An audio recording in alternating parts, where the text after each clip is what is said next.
नमस्कार मंडळी. तर आज मी तुम्हाला मँगो कुल्फी दाखवणार आहे. कोकणात सध्या आंब्याचा सीझन आहे आणि ह्या सीझनच्या आंब्याची कुल्फी दाखवणार आहे. हे मी 2 आंबे घेतले आहेत, त्यांची प्युरी करून घेणार आहे. ही थोडीशी क्रीम घेतली आहे, साखर घेतली आहे, हे ड्रायफ्रूट्स घेतले आहेत, थोडीशी मिल्क पावडर घेतली आहे, वेलची पावडर घेतली आहे, चिमूटभर मीठ घेतलं आहे आणि हे दूध घेतलं आहे. हे कुल्फीसाठी मी हे घेतले आहेत, हे पेपर कप घेतले आहेत आणि हे साचे घेतले आहेत. तर मी सुरुवात करते. ह्या 2 आंब्यांची मी प्युरी करून घेणार आहे. तर ह्या पॅनमध्ये मी दूध तापवून घेते. दूध लागू नये म्हणून मी हे जरासं पाणी घालणार आहे, जेणेकरून दूध खालती लागणार नाही. मी हे 1 कप दूध घालते.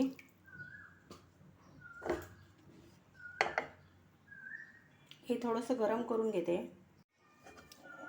तर हे दूध आता कोमट झालं आहे, तर त्याच्यामधलं मी हे 2 चमचे दूध काढून मी हे दूध पावडरमध्ये ॲड करते आहे, जेणेकरून दूध पावडर टाकताना त्याच्या गुठळ्या होणार नाहीत.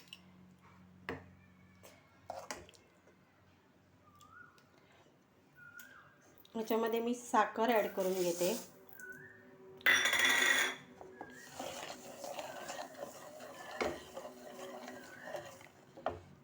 तसेच हे बारीक केलेले ड्रायफ्रूट्स घालते.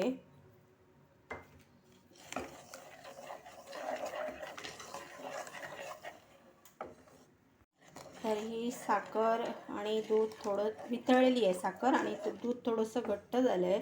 ह्याच्यात मी आता ही दूध पावडर घालते.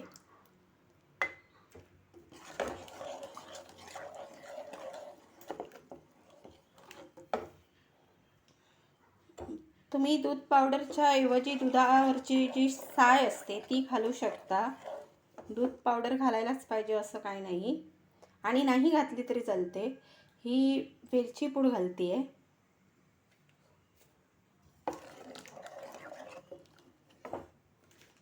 आता ही मी क्रीम घालणार आहे आतमध्ये.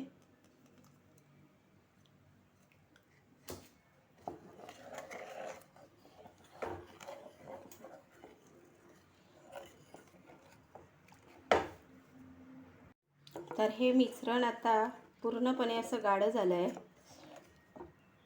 तर ह्याच्यामध्ये मी ही 2 आंब्याची प्युरी ॲड करते.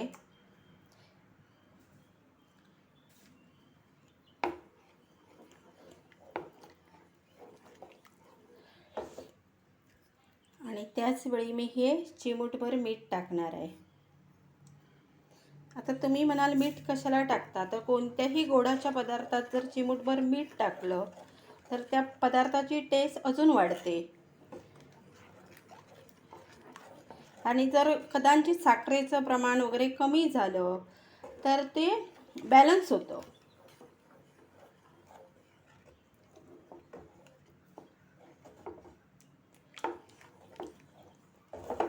त्याला मी 2 मिनटं शिजू देते.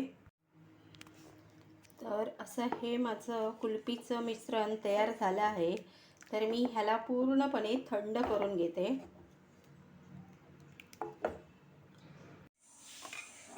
तर हे माझं कुल्फीचं मिश्रण चांगलं थंड झालं आहे, थोडंसं घट्ट पण झालं आहे.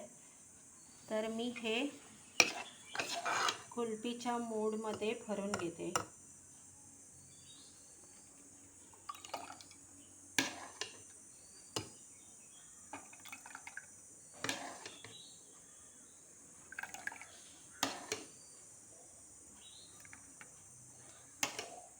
त्याचा खालचा भाग कसा कुल्फीच्या मोडचा निमुळता आहे, त्याच्यामुळे ते स्थिर राहत नाही, म्हणून मी हे असं हे केलं आहे, ग्लासमध्ये त्याला ठेवलं आहे.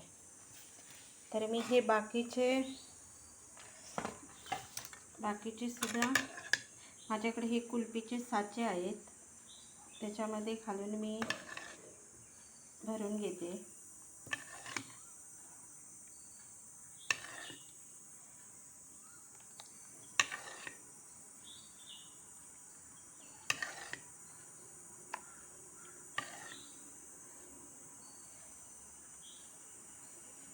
तुमच्याकडे जर साचे नसतील तर तुम्ही अशा ह्या पेपर कपचा सुद्धा वापर करू शकता. ह्याच्यामध्ये भरलं तरी चालू शकतं.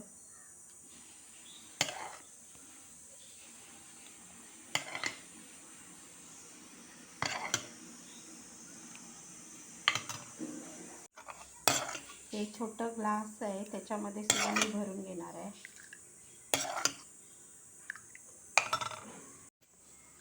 तर अशा माझ्या ह्या 3 कुल्फ्या तयार झाल्या आहेत.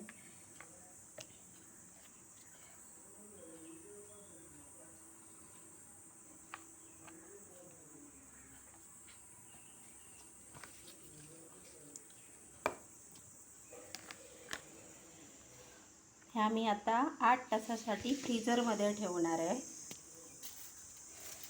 तसंच ह्यांना सुद्धा हे मी फॉईल लावून घेते.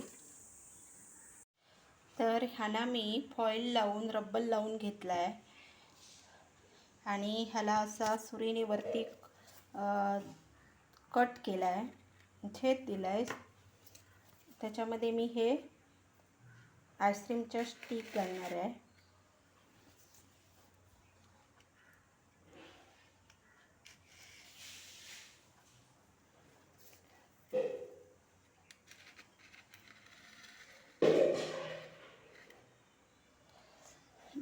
आणि हे आता मी 8 तासासाठी फ्रीजरमध्ये ठेवणार आहे.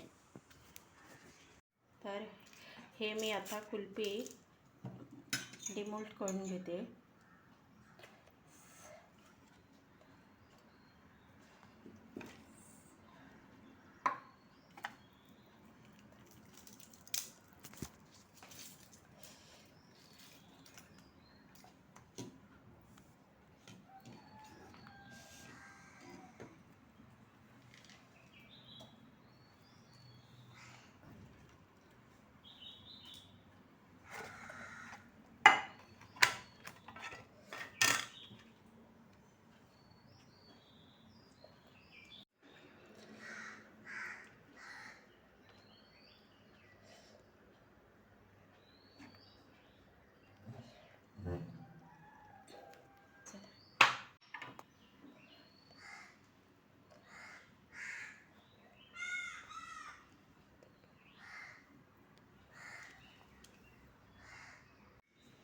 तर अशा प्रकारे माझ्या ह्या मँगो कुल्फी तयार झाल्या आहेत.